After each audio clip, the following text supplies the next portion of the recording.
What's good, everybody? RJ Sheldon here. Another episode of Spartan Dogs. As you see on the screen with me, got my good brother Tony Lippett, aka Lip. What's good, brother? What up, though?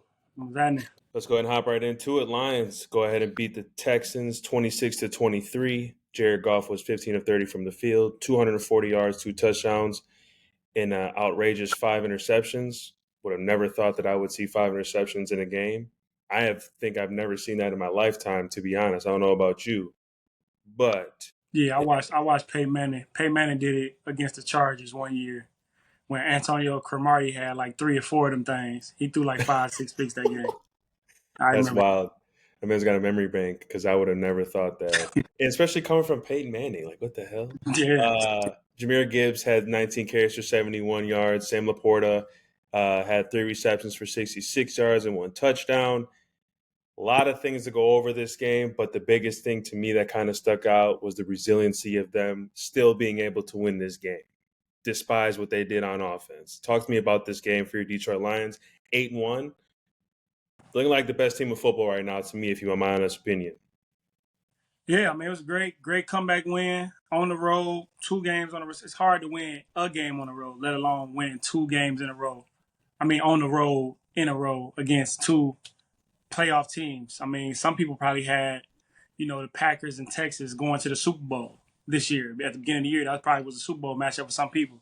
So to go on the road and beat both of those teams back to back, huge win. However, ugly first half. I think they was missing a left tackle, and that kind of messed up their offensive line as well.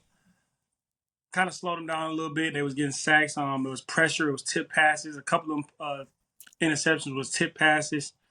It was a lot of pressure in Jared Goff's face, so that probably was, resulted into him throwing 5 picks.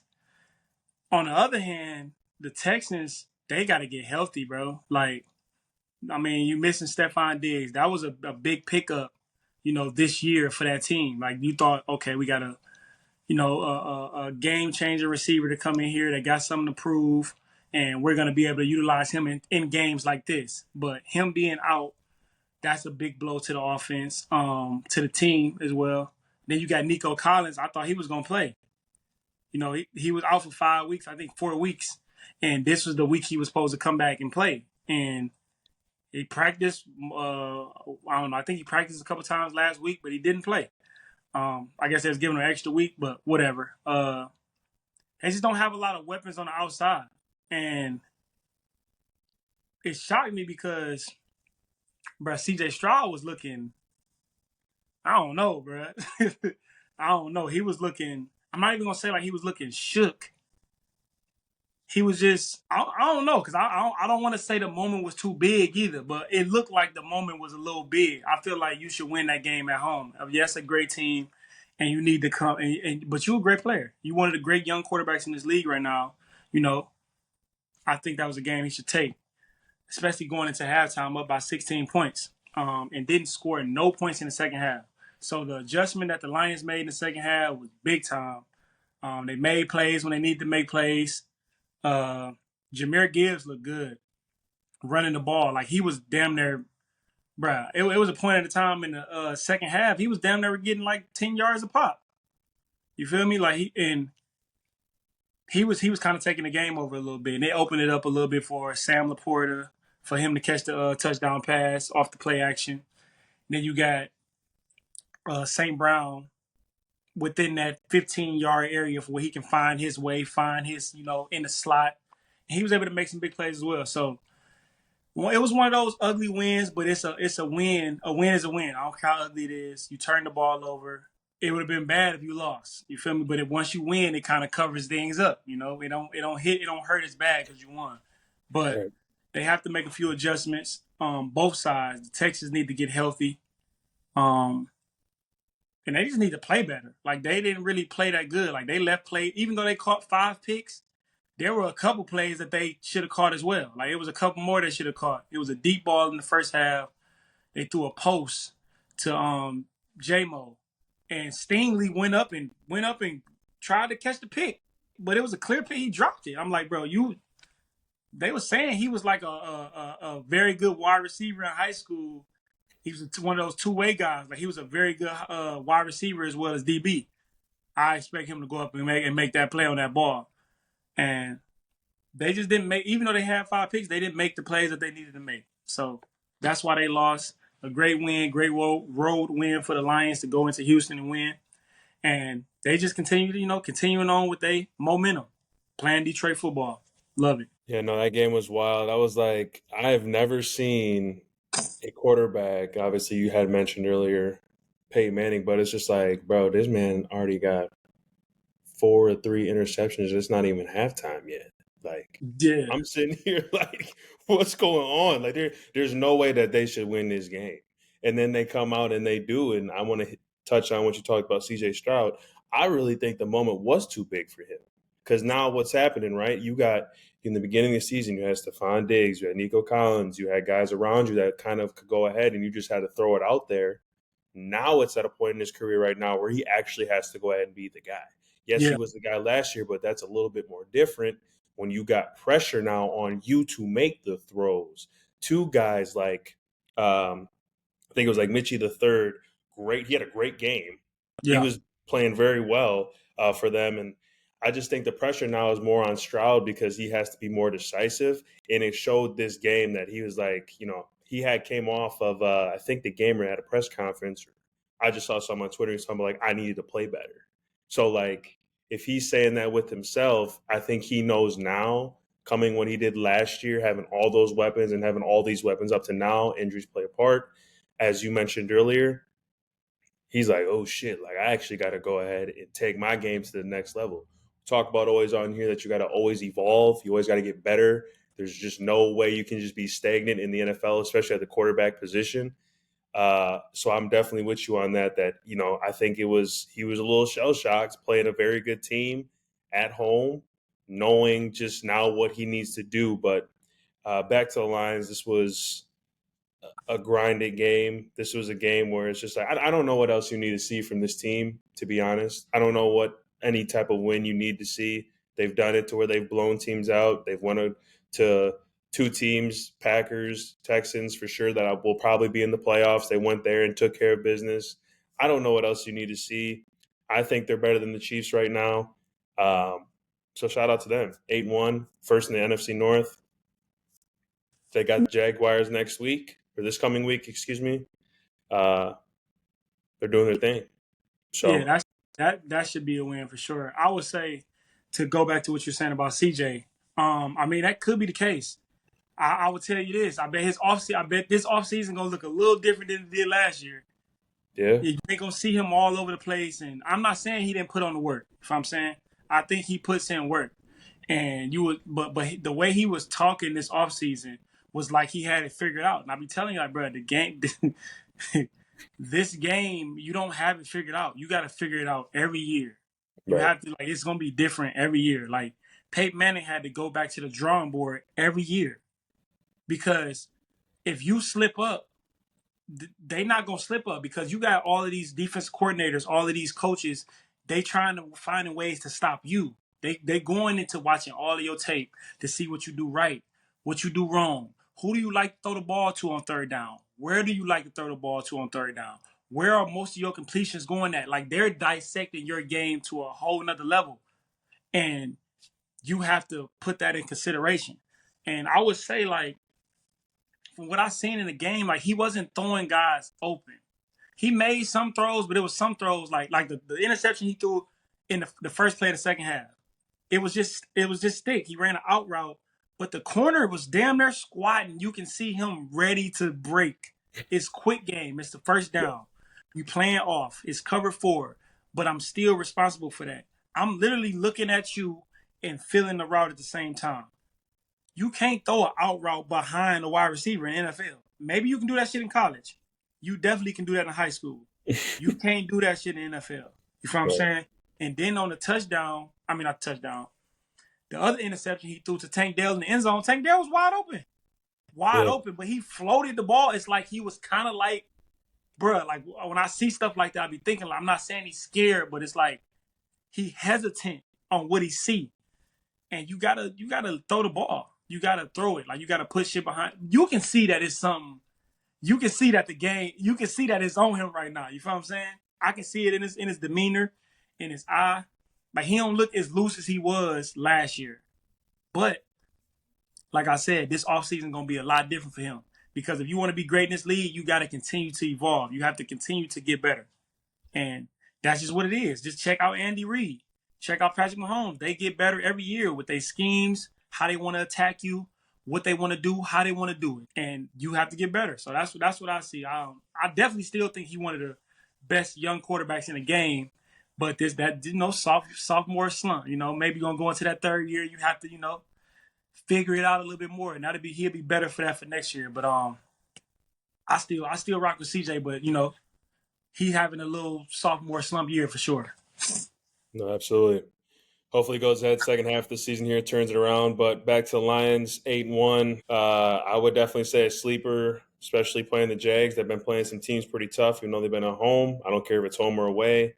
Playing very well. They played the Vikings this past weekend. They lost to them, but it was only by about, I think, a field goal. It was 12-7. 12-7. Talk to me a little bit about this game for the Lions and what they need to do to go ahead and get this win at home. They need to take care of business. That's what it is. Like the Jaguars, they 2-8. They kind of finished with the season. Like I'm telling you, that locker room, they ready to go home. They ain't doing no extra film study. I don't even think I should say that, but but meetings get a little shorter. Hey, but no, they are probably leaving the building as early as possible. Coaches, that's what I'm saying. Everybody, they done, bro. They checked out. That's what I'm saying. Like meetings get a little, they we used to stay in there about 15 minutes over, but now your ass is leaving right on time. You feel what I'm saying? Like that's just what type it is. But so you don't want to lose to that team. But they still pros. You feel me? They still show up and play. They still got some pride. You feel what I'm saying? Like you don't just want to go out there and just get, just thrown around. You still got to put it on tape. And you playing for next year. You playing for whatever it is. So I just say they got to go out there and take business. I mean, take care of their business. They're going to get Zadarius Smith. He going to play this week. D-line looked really good. They're going to continue to get healthy. Let me see. They got a bye week. Oh, they already had their bye week, so they're going to be playing. But this is going to be one of those games. Yeah, this is going to be one of those games that they need to, take care of business and not let them come in there and get an upset. You feel me? This is one of those games you got to come out and take care of business early and don't be playing around with this team. Don't get them no confidence because this the NFL. This ain't college. They ain't got a tutor where they worry about going to on Tuesday. No, they you feel me? They detail to the game. So they just got to go in there and take care of business. Jared Goff got to play a clean game like he usually do. Hand the ball off, run the ball. Get J-Mo going. I think this is a game that you need to get him going. He kind of had some catches last week. His past game, he had some tough catches. Like, he would get blasted, too, on a couple of his catches that he had. But that's good, though, because that's showing the growth in him. You usually know him to be a deep guy, but he running over routes. He running 15-yard curl routes, and he catching the ball, standing in there. So if I'm Jared Goff, I'm going to make a concerted effort to get J-Mo the ball this week because he is the guy that can open up this offense. Maybe Sam Laporta might be out. I think he got like some shoulder injury or something like that. He might be out this week. You never know. So I'm making a concerted effort to get J-Mo the ball this week and get him going. Get him a 100-yard receiving game. You feel me? Get him a 100-yard receiving game. Get him a bomb touchdown so he can get the flowing. He can get the going. And that'll do nothing but that will put more of a battery into this offense more than they already have, man. That ain't gonna do nothing but help the team. So that's where I'm at with it. They should win easily. I'm right with you on that. They play at noon this week. I'm definitely, if you're a bet man, that's definitely 2 scores for sure. Moving on over, Spartan football plays this week. They are in Champaign, Illinois. They face the Fighting Illini. Fighting Illini are 6-3. Michigan State football is 4-5. We got to get this. We got to get at least. We got to go 2-1, or we got to go 3-0. That's basically how I'm looking at it. Final Line are playing very well. I think they came off a loss before they went on their bye week against Minnesota. This is a good ball club. I want to go ahead and see us just be more assertive on both ends of the field. Defense has been great. Offense has been here and there spotty. So this is probably for me more emphasis on the offense through these next 3 games. I don't know if Childs is playing or not, if he was still hurt uh, coming off of the game prior. But whoever's back there, whoever's in the game, we need to go ahead and have some assertiveness, some consistency, on the offensive end for sure. We need to go ahead and get 100 yards rushing. We need to go ahead and move the line. We need to go ahead and put points on the board to go ahead and have a chance to get ourselves into a bowl game. So talk to me a little bit about this game for our Michigan State Spartans here and what you are expecting, in this outcome. It says, I just read something that say Aiden Childs expects to play. Okay, cool. Last week, I think he practicing today. They say he expects to play. So that answers your question right there. I just looked at it. This is Illinois' senior day. This is their last home game. So that energy going to be, crazy in the stadium as well for the seniors. They're going to play with a different spirit. Some of these guys, it's their last game playing football ever. You know what I'm saying? So they're going to, the spirit is going to be there. They coming off a 2-game losing streak. And then they had a bye week. They don't want to lose another game. It's going to be tough. But I would say Michigan State, we got to show up and not beat ourselves. You know what I'm saying? They got to not beat themselves. Take care of the ball. You feel me? Like you don't want to turn the ball over on the road. Now you give energy to the fan base. They louder and they into it. Now the energy of the team, they more into it. The play calling, they more into it. They got the ball back. Oh, we just got the ball back. Let's call a shot play right now. We feeling good. You feel me? Normally you wouldn't do that probably if it was a punt and the first play you ain't doing that, or it's a kickoff return. Right. You ain't going deep. Right now, if you get a turnover though, a fumble, interception, whatever it is, the next play they probably going deep. You know what I'm saying? So you have to take care of the ball. That's the first thing. That's the main thing. Take care of the ball. Continue to establish how you want to play. How you want to end this season. How you want to go into this season. You got 3 games left. You need to win 2 of them to get to a bowl game. And you got this game on the road, and then you got the last 2 games. So let's just say they lose this game. Now you got the pressure of winning these last 2 games to get to a bowl game. And I think you need to get to a bowl game so you can continue to practice, continue to get these guys ready to compete for something big on the big stage. Because bowl games usually have maybe 3 weeks of practice. So you got a lot of time to get healthy. That's a lot of time. That 3 weeks is a lot of time to practice. It's Absolutely. a lot of you can put in a lot of work, a lot of more attention to detail. I just want to see them boys go out there and win, man. I think the keys to the game is not turning the ball over and making the plays when they need to be made. Get first downs. Let's just start there. Get first downs. You continue to get first downs and first downs and first downs, that'll add to some points. And just do that, and I think they'll be fine. Illinois, I know they got Brett Bielema? That's the coach, right? Yep, good old Brett Bielema. We already know who he is. That's Wisconsin guy. He gonna run the ball forever. He gonna have 2 or 3 running backs. They gonna run the ball. He gonna have some tight ends. That's his type of football. And he playing in Chicago, Illinois. So it might be a little windy, whatever it is. I say we already know what type of game they gonna have. We already know what type of game plan. They ain't gonna wow you. They ain't about to come out here and do nothing different. They're gonna play the way Brett Bielema called the game, and that's how they're gonna play. So I say them boys just go out there, man. I mean, shit, what y'all gonna do? It's 3 games left. You gotta win 2 to get to the bowl game. It's on y'all. I don't know what to say. It's on y'all. And that's what it is. I mean, I've already said my 2-piece on it, but it's just I feel when we go ahead and make things simple, aka just running the football with the 2 guys that we got, we'll be in a chance to go ahead and get this win. So hopefully I'm watching the ball being run north and south, play action passes, Child's making the right reads, but we can only concede this Saturday. So they do play at 2:30 in Champaign, so that should be a good one to watch. And then last but not least here, the Detroit Pistons. They got this NBA Cup, the group stage starting this week. They face the Heat, and then they face the Bucks. That is the outside of the NBA Cup, but then they go back and play in the NBA Cup again Friday against the Raptors, and then Sunday they are in Washington playing the Wizards.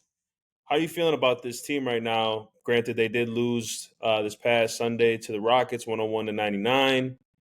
And then Friday they won against the Hawks, 122-21. Talk to me a little bit about that. I did see, just looking at stat lines, things like that, Cade Cunningham playing pretty well.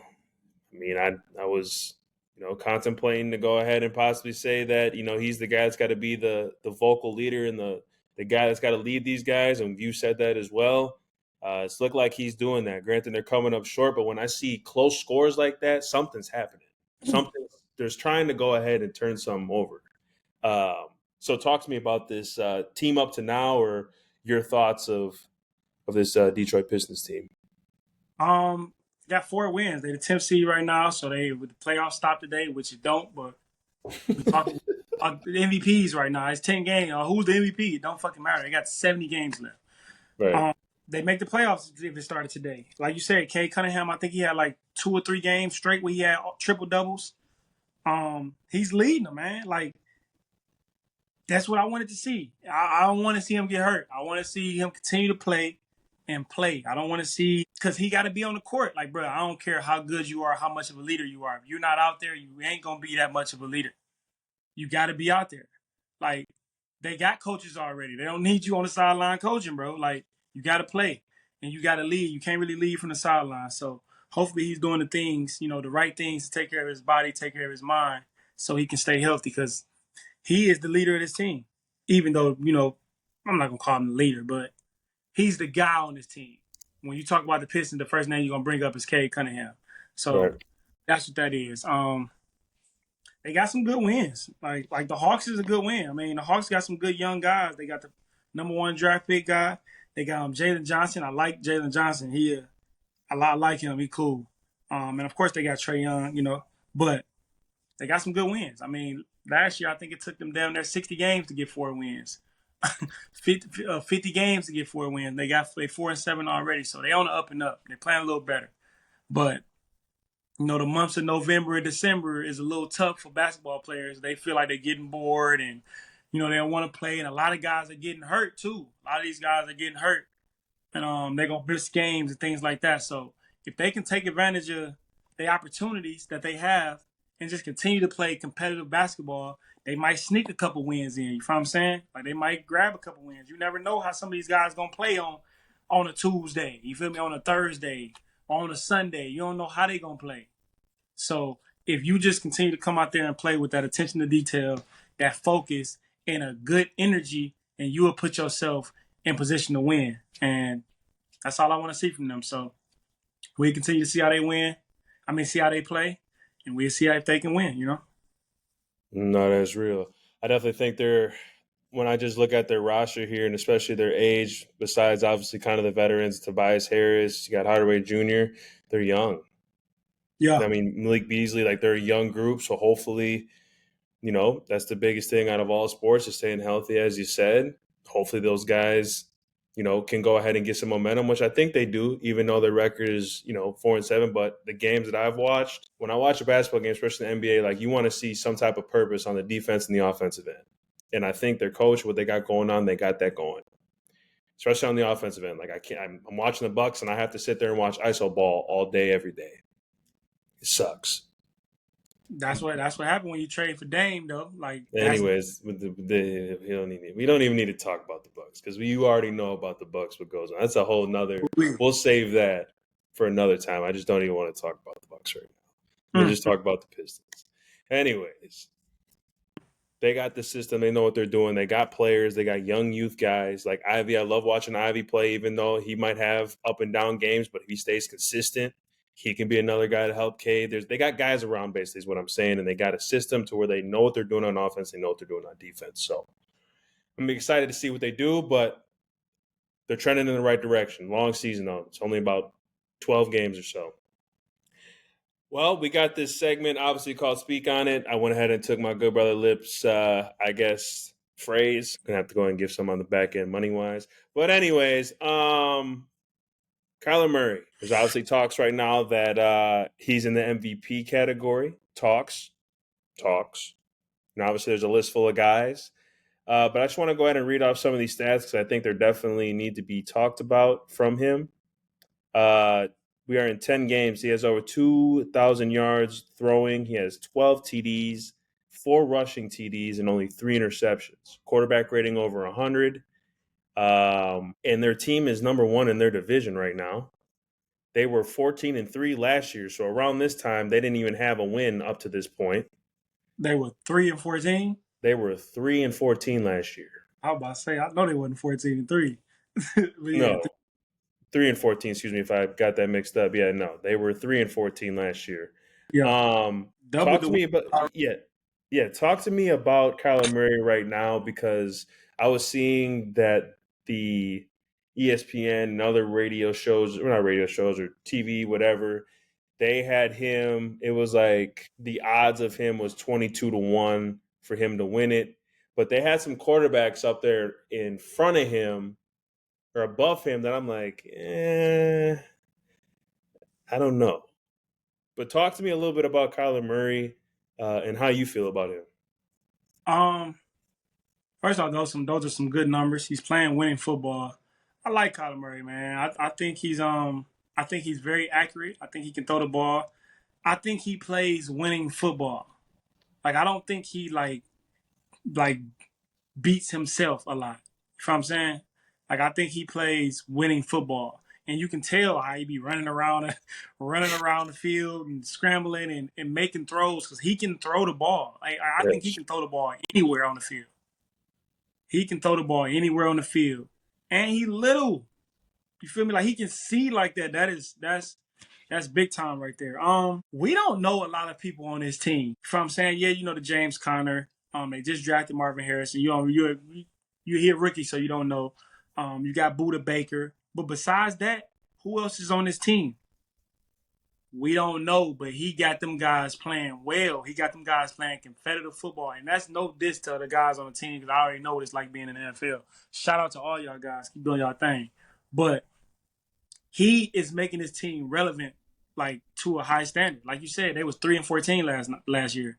They're 6-4. So they already doubled their wins from last year, and they still have 7 games left.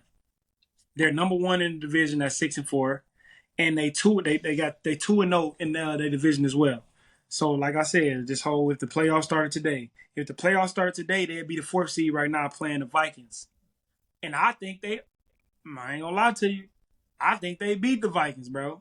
If the Vikings got to travel to, I think they beat the Vikings because of Kyler Murray. You got James Conner back there that's able to do his thing. He's in the pass game. He's in the run.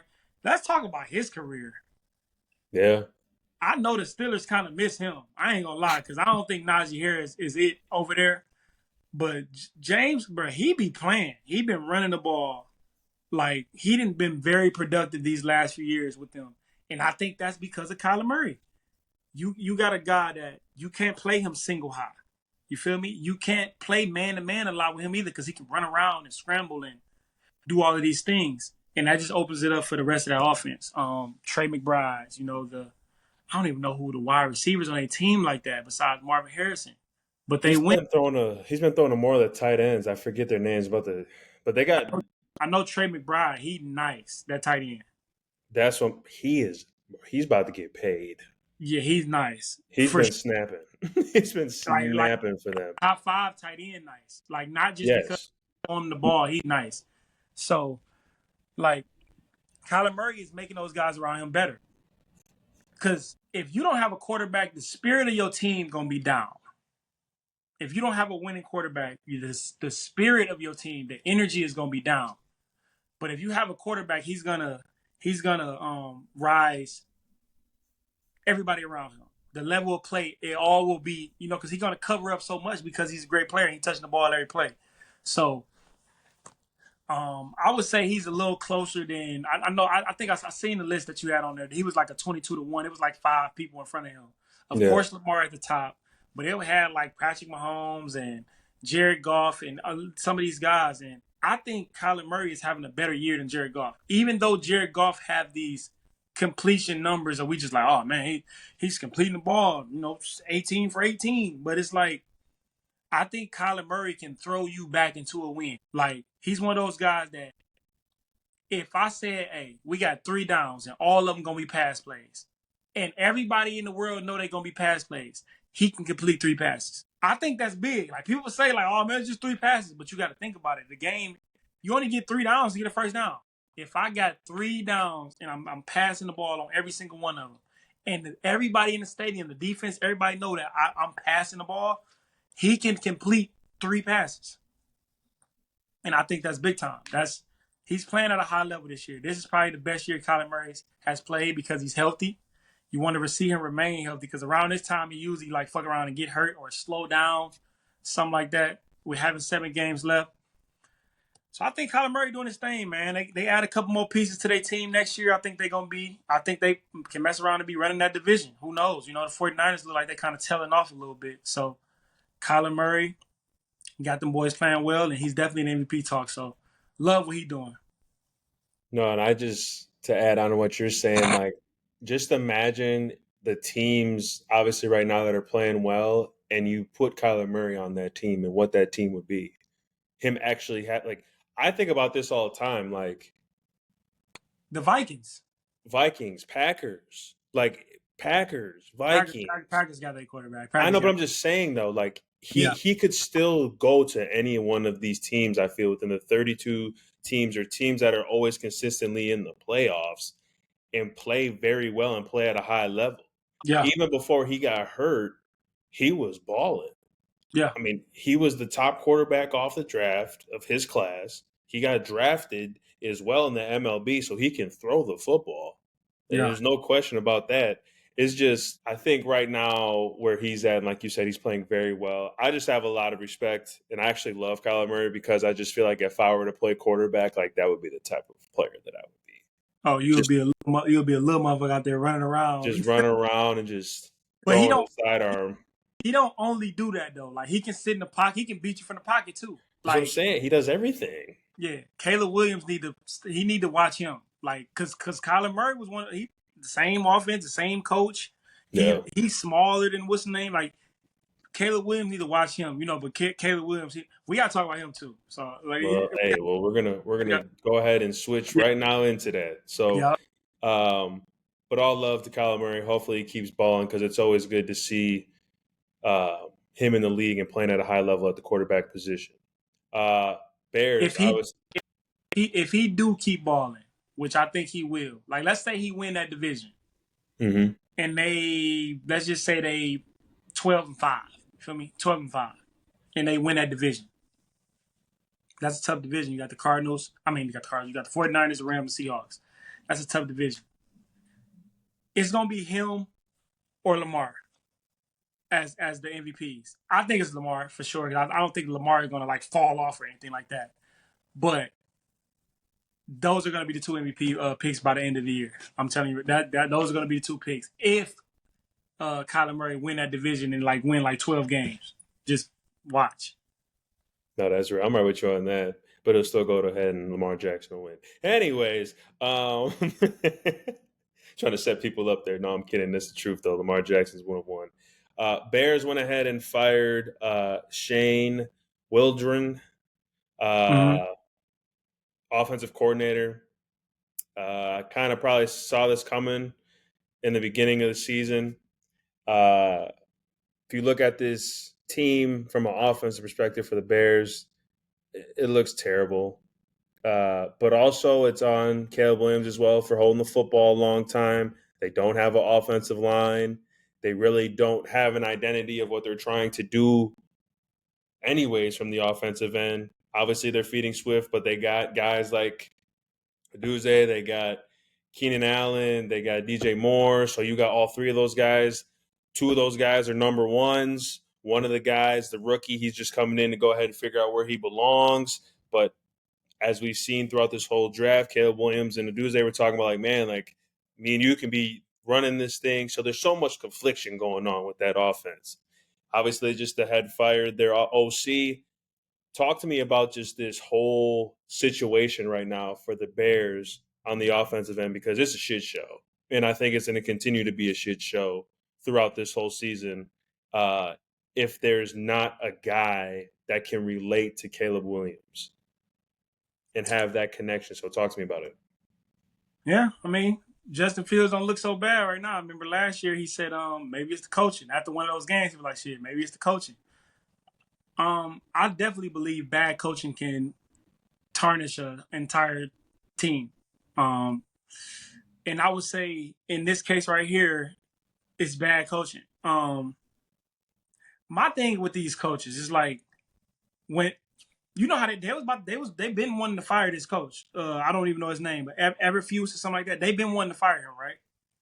I think talks of it or something around the line. I'm talking about last year, the year before last. Oh yeah. They wanted him. Yeah, wanted him gone. Well, they wanted him gone last year. Exactly. So if you already wanted him gone, why not just let him go right there? Like Right. it ain't gonna be nothing you can do to help fix that. They thought that Caleb Williams was gonna be to come in and fix a bad coaching staff. Like, you don't think this is a bad coaching staff? You just fired your offensive coordinator in the middle of the season. This is a bad coaching staff. Right. Like when coaches get fired in the middle of the season, bro, it's bad from the inside out. So I'm gonna start with the coaches first. Bad coach, like I said, bad coaching, it just hinders the entire team. It handicaps the entire team.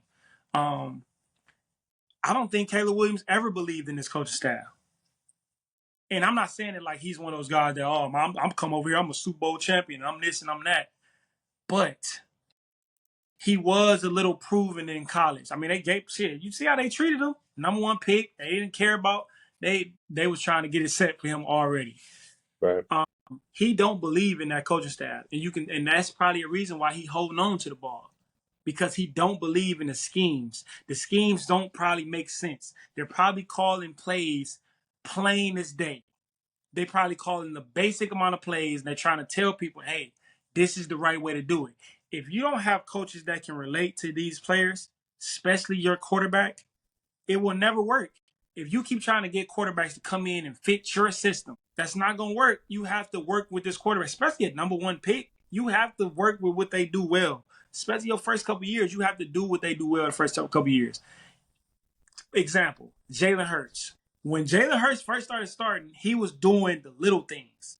RPOs, he was running the ball, he was getting the ball out of his hand quick, and he was throwing shot plays. Now, he's still doing that now, but he's getting better at all the other things because you started with the things that he does well. You know what I'm saying? You started with the things that he does well. And that helps him go into the bag of the things that he doesn't do well. Now I got confidence to try the things that I don't do well, because the things that I do well, we're calling that and we're perfecting it. And I just don't think the development of some of these quarterbacks is really good. Like, you can't tell. Like, I don't think Will Levis is that good, right?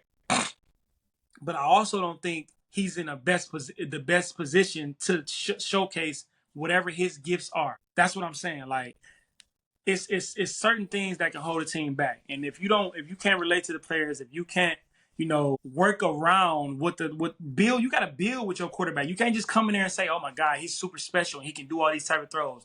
Like, we was hearing a bunch of this stuff in like training camp. Remember during training camp, they was like, bro, he's looking bad. He's throwing the ball terrible. He's throwing pick. He had a 4-pick day. And it's just like, okay, what is he doing though? Like, what is the OC doing to help with that? Right. Like, he be in the pocket, not bro, I'm seeing some passes and some plays. I'm just looking like, bro, what are you doing? That's just telling me that he don't fully believe in what the coaches are saying. And maybe he don't, because he don't think they know what they're doing. I don't think he's just terrible. I think it's them. Like, yeah, maybe he's having a bad rookie year, but I think it's on them. It's on them to help that.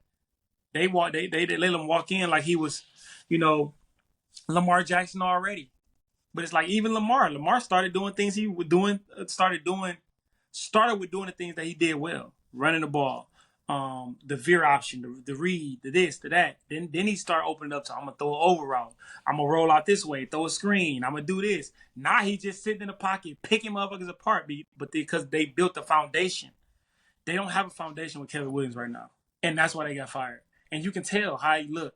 He be looking dejected on the sideline, on the field. He be looking like, man, what the fuck are we doing? And this is every week. So changes needed to be made. I still believe in Caleb Williams. I mean, he's a rookie. It's hard to play. It's hard to play any position in the league as a rookie. I don't care what you can be a kicker. It's hard, bro. It's because it's different circumstances. Everybody looking at you. Now you walk into the locker room, and he a little arrogant too. He a little arrogant for sure. Especially after the draft, texting the kicker talking about we ain't gonna need you this much. I just seen somebody posted that the kicker, he told the kicker like you ain't gonna be punting as much, so you good. It said that the kicker this year has punted for more yards than he's thrown this year. Yep, that is a fact. So you got to come in like, bro, this ain't college, bro. And you wasn't even hella dominant in college, bro. We watched USC last year. USC was bad. They were. He was crying in the stands with it on his mama lap, wasn't he? Wasn't he crying in the stand? So, bruh, you thought it was gonna be hard. You thought it was hard then. It's definitely hard now, bro. You playing against guys that playing against Patrick Mahomes. They preparing for those type of quarterbacks and Lamar Jacksons and the Joe Burrows and the Josh Allens. They ain't even thinking about you. You feel me? Like, this shit way tougher than the defenses you was playing at USC, bro. Like I said, they ain't worried about no Tuesday tutors, bro. They ain't worried about that. They worry about, hey, how we gonna beat you every single day. So it was good that changes happened. I think they need to have some big changes at the end of this year as well. But that organization they need to cleanse it. We thought they was built really good, but obviously, they not. So they need to make some adjustments to that team, and they need to help their damn quarterback. And that's not just getting him weapons on the outside. Get him weapons on what he need to do. A O-line, a running game. You see how Jim Harbaugh is using Justin Herbert? Bruh, this dude be throwing like 15 or no more than 20 passes a game. But it's 20 very decisive, detailed passes. Right. And he's helping his team win. But we know him to throw for 400 yards, 500 yards. Oh, he got a big old arm, but bro, you got to be able to control that shit. You got to be able to control all of them gifts that you have. And Caleb Williams got some gifts, but he has to find somebody. They have to find some coach that can connect with him, that can bring all of his gifts right up in here. You got to bring them all because they everywhere right now. They everywhere. You feel me? He trying to do way too fucking much. Bring them all back right here, and then they can expand again. That was sweet right there. I like how that was sweet. I fuck with that. Yeah, but the Wizard. Yeah, they in trouble, man. But they in trouble this year. But they need to fix it. They better try to go and get Ben Johnson. I'll tell you that. Yeah, they need to. Well, I mean, there's so many guys. I mean, when I think about just this situation for Caleb Williams, and this is a prime example, I wouldn't say of what Justin Fields was coming in, but it's damn near identical. Where you go ahead and bring a guy in to where you put all the pressure and all the blame and all everything to where, hey, listen, you're the one that's got to take us where we need to take us. And that's exactly what we're seeing right here. I think for him, especially if me and you are both coaches, right? Say You're the OC, I'm the quarterback's coach. We have a conversation when he goes ahead and gets drafted. I'm be like, hey, bro, we are going ahead and doing the same thing that he did in college, and we just going to roll with that, and we going, what you had said, start from the bottom. What is he good at? Like, you cannot bring a guy that has talent in, especially because he's very gifted with the football. Granted, I sat and watched multiple games of him. I'm like, bro, this man can make every single throw that you can ever think of. And when he was at USC, was at Oklahoma, he was in shotgun the whole time.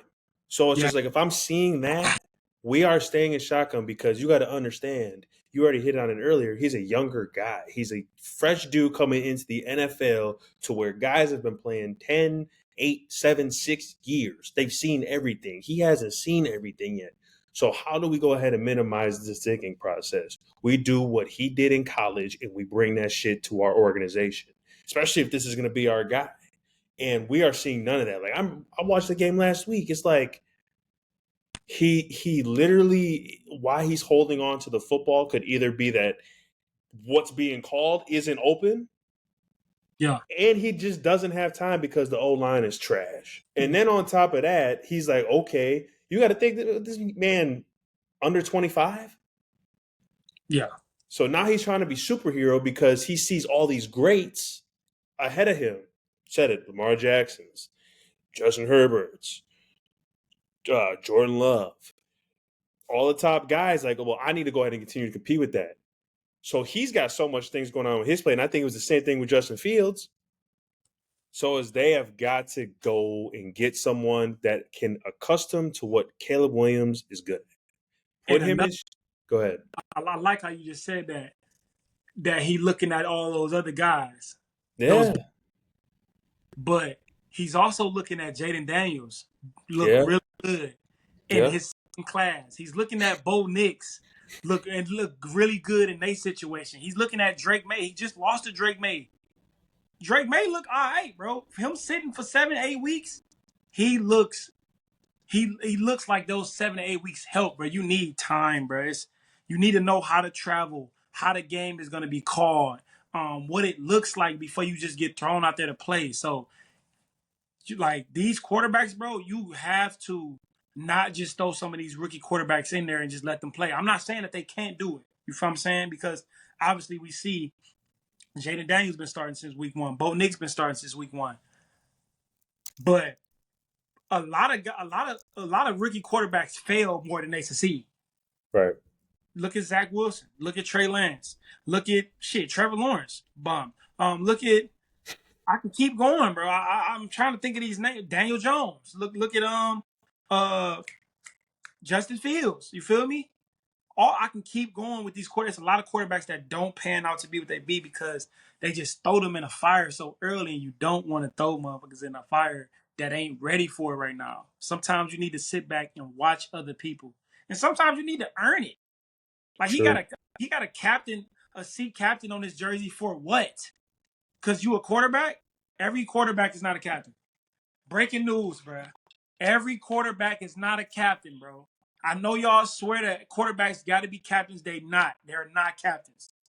You have to earn that shit. So the fact that y'all just giving it to him because, oh my God, he's the number 1 pick, or oh my God, he's a starting quarterback, bro. No, bro. You got to earn that shit, bro. You got to earn it. Because do he look like the captain right now? Is he leading that team right now? No, he not, bro. He not. He not leading that team like Bo Nix is. He not leading his team like Jaden Daniels is. And I ain't just talking about just talking. You ain't got to. It's different ways of being a leader. You don't have to talk to be a leader. But it's cool to talk. It's cool to get up there and be like, hey, man, whatever. You feel me? Say something inspiring to your team.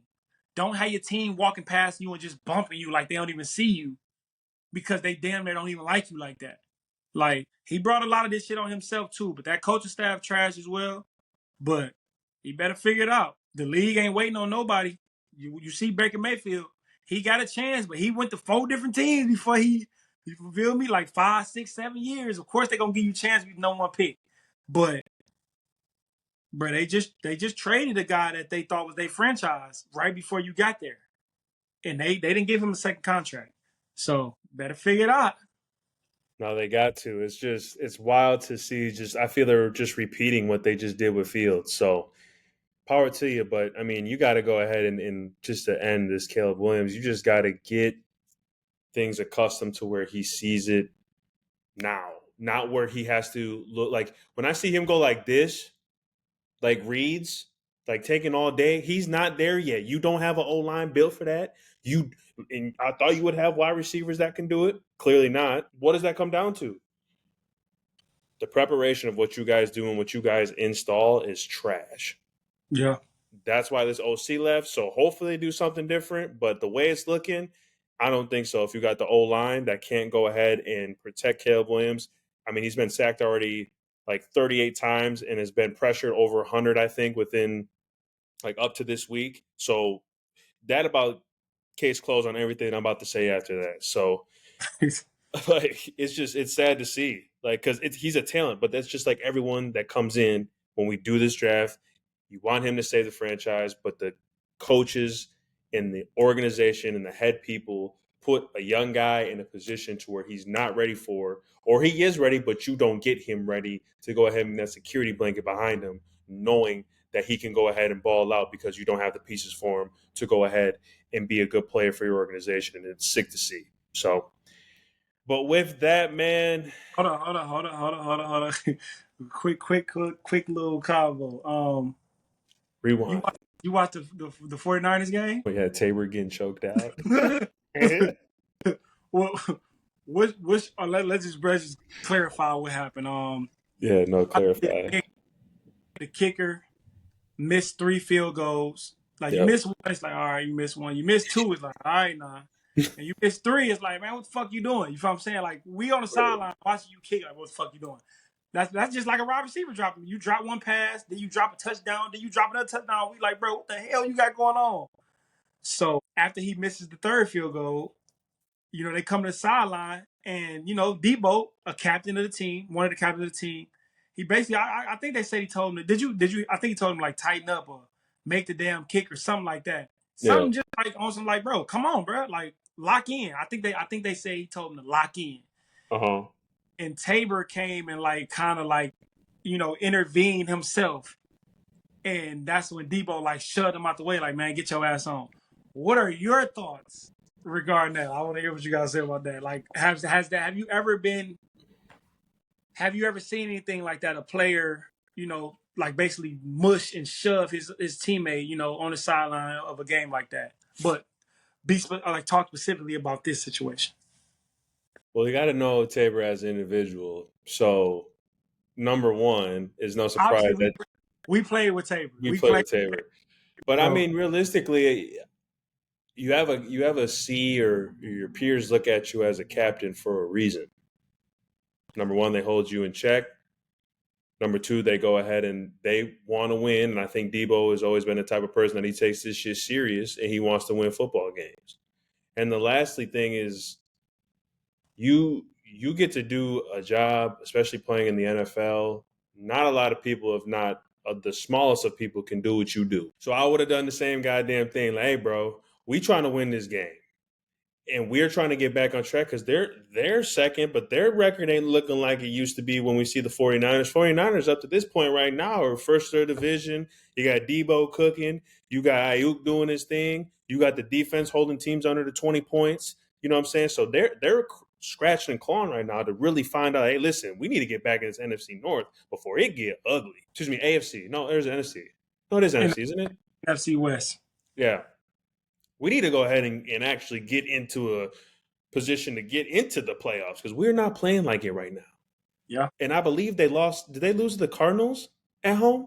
Let me go to it. Or they've had some bad losses. Anyways, so yeah, that's what you definitely do because you got to go ahead and spark something within this team to where you start playing good football in the second half because everything matters.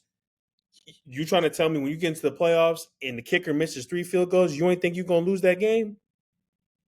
You losing that game, bro. If you miss one field goal in the NFL playoff time, you are not winning that game. The percentage of you winning that game is slim. Yeah. Because everything matters. So I'm right with Debo. Like, I'm doing the same thing. Like, hey, bro, I got a job, and I do my damn job. You know what I be doing. And I believe he scored like 2-3 times that game too. So he's like, you know what I do, but you know what I've been doing since I've got into the league. Yeah. Y'all need to do y'all thing too. Y'all be hitting little chip shots and stuff in practice. Y'all be sitting there with your pads off over there talking about something that you don't need to be talking about, not even being locked in. But then now when shit hit the fan, now we bullshit. Yeah. So that's just what it is. Like, and that's just with anything. Like, it'd be a coworker not doing their job, this, that, and the third. Like, you're supposed to hit something. Like, there's a standard that you're supposed to be held at with whatever you're doing. And in the NFL and in sports, if you're not holding on to that standard, yes, game day, game time, you try to tell me you're not going to do something like that or say something to somebody like, hey, bro, what the fuck we doing? We going to tighten up around here a little bit? Because you just not doing this for no reason. And I'm not for sure not doing this for no reason. We all trying to get somewhere. So I ain't mad at Debo. I wish he'd have went ahead. You know what I'm saying? I thought they were actually gonna throw them things, but I don't know if Tabor was go ahead and be cut out like that. You know, he is cut like that. I done seen a little bit. You know, we know Tabor, but what Debo did, I'm right with him. There ain't nothing wrong with that at all because that shows me that he wants that shit, and especially if you see that as a coach, that's the type of stuff that you want to see because you're just holding people accountable. That's all you're doing. I agree with everything you just said. They lost to the Rams, they lost to the Cardinals at home, they lost to the Chiefs, and they lost to the Vikings. So those are their losses. Yeah, because it's like you travel all the way across the country. If I'm saying they from San Francisco all the way to Tampa Bay, but that's like a 5-hour flight. There's a hike, like all the way across the country. You're going against a team that don't have neither one of their number one receivers. Mike Evans is gone. What's his? Is it Godwin? Godwin is gone. Both those guys are out, I think, for the whole season. I think. I know Mike Evans. Mike Evans, I think he out for like a couple more weeks. But Godwin, I think he tore his ACL or something like that. He out. You feel me? He out for the season. And those are your weapons. Those are Pro Bowl wide receivers. Both of them has made the Pro Bowl in their career, and they both can change the game when they're out there. So and like I said, the 49ers were, what are they record? They 5-4. So they was 4-4. Like they're about to go 4-5 potentially. If I'm saying so. They going down there like, bro, it's a business trip. We need to go and get this win because we got division games ourselves. We need to go and win these other games that we need to win. We don't need to be losing to Tampa Bay. So, you feel me? Get a little tight around there for sure. So, I definitely understand that. And like I said, I definitely, I agree with that shit too. Like, I'm talking to the kicker. I'm a leader on this team. You see how I play. You see how I show up. Like, bro, I got love for you and everything, and you on my team and everything. But bro, you feel me? Like, just because you on the team, people can say some shit to you. We can say, hey, bro, you need to make the fucking kick, bro. Because if he was doing his job, people would be saying that to him. You feel me? Or he had just wouldn't have a job. That's what it's like. So if I'm talking to the kicker as a captain on the team and I tell him, bro, lock in, bro, you missing field goals, what the fuck you doing? Lock in, bro. I don't care if I said it like that. I don't care how I said it, because bro, it's men out here. We men, motherfucker. I don't care how I talk to you. You a man, nigga, you feel what I'm saying? Like, that's what it is. So for you to try to come and play Captain Saver, you feel what I'm saying? Like, come in and try to tell, oh, no, we got this. Man, get your ass on, bro. Like, man, watch out. I don't care who did it. You feel me? It could have been, I don't care who would have did it. I don't care who would have did it. Like, you'd have came in and tried to say something to me while I'm talking to him, I'd have shoved your ass too. I don't care who you are. Like, bro, get out of my face, bro. If I'm saying you come over here, he on the team too. I can say something to him. So I thought it was a funny little situation. I seen it, and I'm like, oh, I'm like, oh shit. Tabor was mad, boy. but Tabor be talking though. We know Tabor. Yes. Like, he a long snapper, but he be talking though. You feel what I'm saying? Like, he a talker. So, like I said, I don't think Debo did nothing wrong. It's just like, hey, bro, this is combat, my boy. You feel what I'm saying? Like, I could have really took it there. Like, it could have been worse than that. You lucky I walked away. You feel me? But it was a funny situation though. It's definitely a funny situation. I mean, kickers, hey, bro, make y'all fucking kicks, bro. Y'all don't watch no film. Y'all be in the locker room fucking playing patty cake while everybody else in film meeting rooms on the sideline. Y'all don't really do nothing. When y'all trot y'all ass out there to kick a field goal, bro, we expect for y'all to make it. And if you do miss one, it's like, okay, you missed one. You missed two. It's like, all right, nah, but okay, we get it a little bit. You missed 3 field goals in a row, bro. Yeah, I'm mushing your ass too. Like, you better tighten up, bro. Like, I mean, he didn't even mush the kicker. He was talking to, he mushed the other guy, but I'm gonna say something to you too. Like, I'm not just about to be on the sideline like, oh man, we good, man. Nah, bro. This a make or miss league.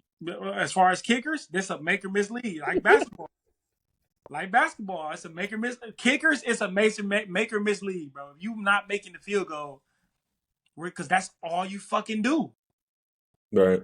Nobody's asking you to tackle nobody. Nobody's asking you to guard nobody. Nobody's asking you to catch a slant and break 2 tackles and go for 70. We're asking you to kick a fucking ball. Kick the ball and make it, or I'm gonna talk my shit. Yeah, no, they in the meeting rooms just like how when Westbrook was with the Lakers. Man, we just trying to have fun, man. We just having fun this season. You That's see what how I'm. Brian, you see how Brian looked at him, and Brian was talking about, man, we just keep on, man. We just try. Brian looked at him like, you said what? Bro, get out of here, bro. When he said that, I was like, yeah, bro, we did them boys cook. It's over with. But I'll go ahead and even push, bro. You can't miss not one field goal, bro. I don't care what. Like you, all right, go ahead and miss a field goal in the playoffs, and go ahead and see your DMs flooded with hatred, bro. And All right, they wasn't even 50 yarders. Like, they wasn't 50 yarders. Like, that's even worse. they were makeable field goals, and he That's was just even worse. Yep. Hey, Tabor, man, get in that weight room, brother. Go ahead and get you some boxing classes or something. I love you, though. It's all love, but go ahead and get you some boxing classes because if you try to do that shit again, he going to actually put his hand around your whole throat, brother. It might go ahead and do some damage to you. But anyways, man, y'all have a great week. Obviously, you got football going on for the Lions. They face the Jaguars at home at noon. Spartans are playing against Illinois this Saturday at 1:30. Pistons are playing, obviously, throughout this whole week and weekend. My good brother Lit, man, talk to me before we got to take these people out. Hey, man, drink y'all some water, eat y'all some fruit, take care of yourself. Detach from all these social medias all the time. Like, you ain't got to be on them shits all day, every day. Y'all ain't got to do all that shit, man. Detach. Put your feet in some grass, man. You know what I'm saying? Put your feet in the grass. I know it's a little cold. Still go do it anyway. Get off of fucking social media all day. Stop it. Ignorant. You feel what I'm saying? But that's all I got for y'all, man. Drink y'all water, man. I feel that I'll definitely put my shoes on and go play 18 holes. But y'all have a really good day. We'll see y'all soon. Peace out. Indeed.